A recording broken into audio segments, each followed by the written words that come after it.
Ce n'est pas un hasard. Il s'agit bien du plan de temple d'Amon-Ré à Luxor, répliqué avec fidélité au Louvre et dans les jardins des Tuileries en plein cœur de Paris. Pourquoi la civilisation égyptienne a-t-elle disparu? Ils n'ont pas disparu, mais une partie migrera en Inde dans un climat plus doux. Ceux qui sont restés sur place ont préservé le secret de leur savoir, mais leur pacifisme leur a été fatal. Ils n'avaient pas développé d'armée puissante. Tous ceux qui visitaient l'Égypte repartaient éblouis par le pays des Lumières. Au fil des siècles, le savoir d'Imhotep et des Égyptiens s'échappera et se propagera à travers le monde entier. Leur savoir ne sera pas perdu. Il sera partagé, parfois pris de force par les Perses, les Grecs, les Philistins, les Romains, le monde entier. Il sera transmis de génération en génération. Pendant presque 3000 ans, Imhotep a été vénéré comme un dieu.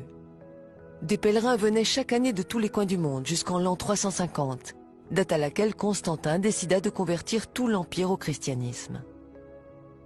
À partir de cette époque, les temples dédiés à Imhotep le prophète seront détruits et les prêtres massacrés. Les croyances païennes et égyptiennes ancestrales seront toutes effacées. Imhotep sera remplacé par Jésus-Christ et il tombera dans l'oubli. Le traité d'Imhotep sera remplacé par le serment d'Hippocrate. Les Afro-Égyptiens étaient vus comme des dieux pour les peuples qui les rencontraient. Nous réalisons maintenant qui sont ces extraterrestres et ces dieux. C'étaient les premiers scientifiques de l'humanité, les pères de la chimie, de la physique, des mathématiques et de la géométrie. Les Égyptiens ont fondé la civilisation moderne. Le Nil était doublement sacré. Il offrait de la nourriture, mais pas seulement.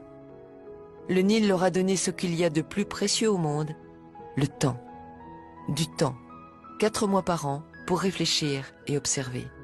Du temps pour faire de la science. Qu'est-ce que la science? Quelle est la définition de la science même? La science est expérimentale, vérifiable et visible. Des milliers de livres écrits, proposant chacun une hypothèse pour écarter les Égyptiens et mettre à la place une civilisation extraterrestre, Atlante, astronautes disparus ou des esclaves, c'est de la fiction, de la fantaisie et non pas de la science. Il n'y a aucune preuve pour affirmer l'existence des extraterrestres. Sans jouer avec les mots et avec la sémantique, sans faire de philosophie, le fait de ne pas avoir de preuves scientifiques est déjà une preuve. Depuis des milliers d'années, nous sommes seuls sur la Terre et nous le resterons pour longtemps encore, seuls, face à nous-mêmes. Ces théoriciens de l'ignorance et de l'obscurantisme appartiennent désormais aux poubelles de l'histoire. Les poubelles de l'histoire sont là, pour entreposer ces livres et ces théories. Il ne faut surtout pas les faire disparaître, afin que l'humanité puisse se faire sa propre opinion.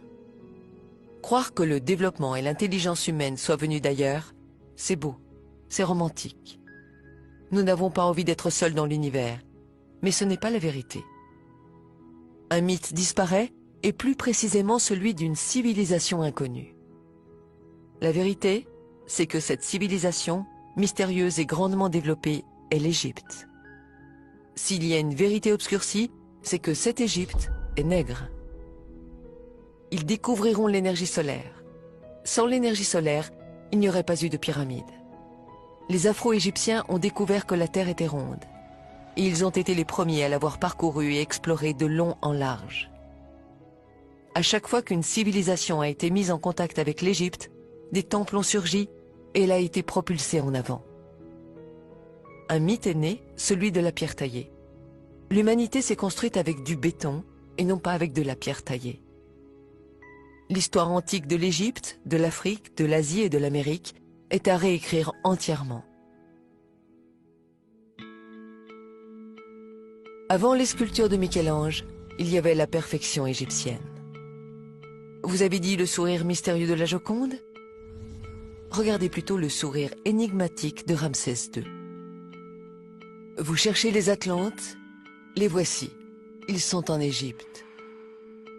Avec les tandems chimie et physique, maths et géométrie, l'Égypte nègre a permis de bâtir des temples, des rues, des maisons, des stades, bref, de quoi construire l'humanité.